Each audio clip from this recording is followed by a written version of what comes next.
The first thin blade of morning sunlight sliced through the towering glass windows of Astratech Towers, scattering across the polished marble floors like a silent spotlight. And in that early hush of daytime, long before the city fully stirred awake, a single dad janitor named Evan Cole pushed his cleaning cart toward the private executive wing, an area practically forbidden for people like him. But today, for reasons he couldn't quite explain, he paused outside the heavy oak door of the woman everyone whispered about in awe, fear, or pity. Inside sat a 28-year-old billionaire, Ariana Locke, paralyzed from the waist down after the tragic accident that had stunned the nation. And as Evan stopped, a strange certainty filled him. The certainty that crossing that doorway would forever change both their lives. But nothing prepared him for the moment she lifted her eyes, cold as glass, and he spoke the words that made her burst into disbelief, and then into tears. "I'll help you walk." Before we dive deeper into this emotional, daytime cinematic story, if you believe in kindness, humanity, and second chances, please like, comment, share, and subscribe to Bright Hearts. Your support helps more people discover uplifting stories like this one. Evan Cole never imagined his life would come to this, juggling 2 jobs, raising his 7-year-old daughter Harper alone, and carrying a grief so heavy it settled into his bones. His wife had passed 3 years earlier, taken swiftly by an illness their small-town clinic couldn't fight. Since then, Evan's days began before sunrise and ended long after Harper drifted to sleep in their tiny apartment. The janitorial job at Astratech wasn't glamorous, but it was steady, and steady meant a roof overhead, warm meals, and a sliver of hope for Harper's future. Every day, he passed Ariana's office. It wasn't curiosity drawing him. It was the sadness that seemed to radiate from behind those closed doors. Ariana Locke had once been unstoppable, a visionary who walked stages with electric confidence, commanding rooms with her brilliance. But the car crash had destroyed her spine, her independence, and her will to keep fighting. The world only saw her wealth. Evan sensed her loneliness. The day everything changed began quietly. Evan was mopping the marble floor while Harper, slightly feverish, sat on a little chair nearby, coloring quietly. She rarely caused trouble, and Evan trusted her gentle nature. As fate would have it, Ariana opened her office door just then, rolling out in her sleek wheelchair. Harper looked up at her with a bright, innocent smile untouched by pity. Ariana froze. No one smiled at her anymore, not truly. People offered polite nods, forced courtesies, or avoided her altogether. But this child smiled as though she were simply human. "What's your name?" Ariana asked, her voice soft, fragile around the edges. "Harper," she replied, holding out her drawing. "Do you like flowers?" Ariana didn't speak.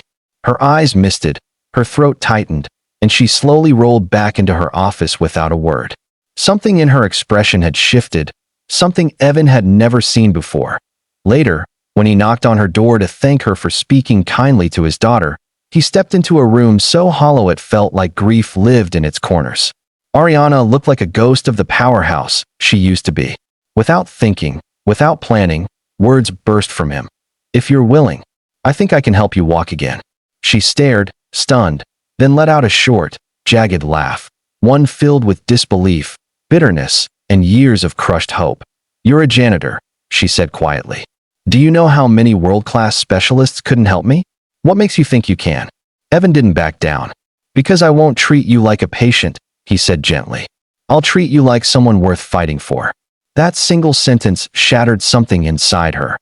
Over the next days, Ariana found herself watching Evan from her office windows. She noticed the gentleness in the way he guided Harper, the dignity in how he carried himself, even in silence. He wasn't loud. He wasn't seeking praise. He was just steady, kind, real. Finally, one quiet afternoon as daylight warmed her office, she called him in. Her voice trembled slightly. "If you're serious," she whispered, "show me." They began slowly. Evan wasn't a doctor, but he'd spent months learning physical therapy techniques while caring for his late wife. He had no machines, no technology, only determination and compassion. Under his guidance, Ariana's rigid legs were stretched, massaged, and gently coaxed to awaken.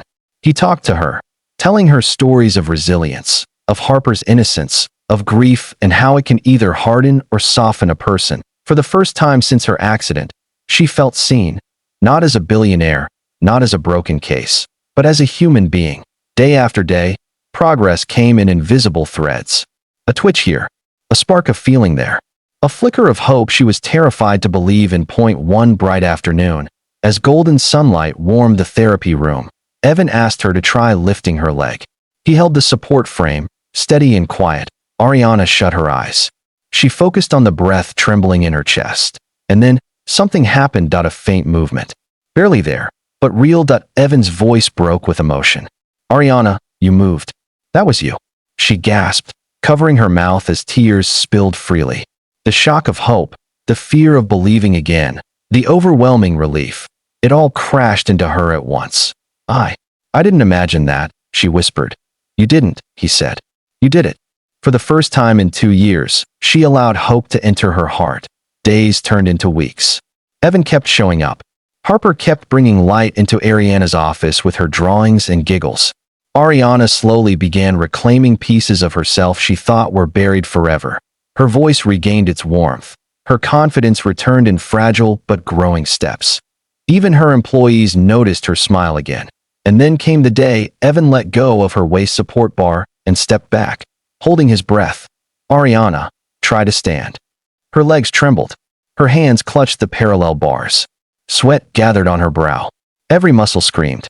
But slowly, achingly, beautifully, she rose on her own. For the first time since the accident, she burst into tears, collapsing into Evan's arms as he steadied her. You kept your promise, she whispered through sobs. You kept fighting. He whispered back. If this story touched your heart so far, please like, comment, share, and subscribe to Bright Hearts. Your support helps keep these emotional stories alive. Ariana's strength grew. So did her bond with Evan and Harper. The woman who once lived behind closed walls now stepped, shakily but proudly, toward life again. And she knew, deep inside, that fate had brought her the one person who believed in her before she believed in herself. Special request. Comment hope wins if this story made you feel something. Ariana Locke had lost everything once, but through the unlikeliest of people, a humble janitor with a gentle soul, she learned to stand again, not just on her feet, but in her heart. And sometimes, that is the most powerful miracle of all.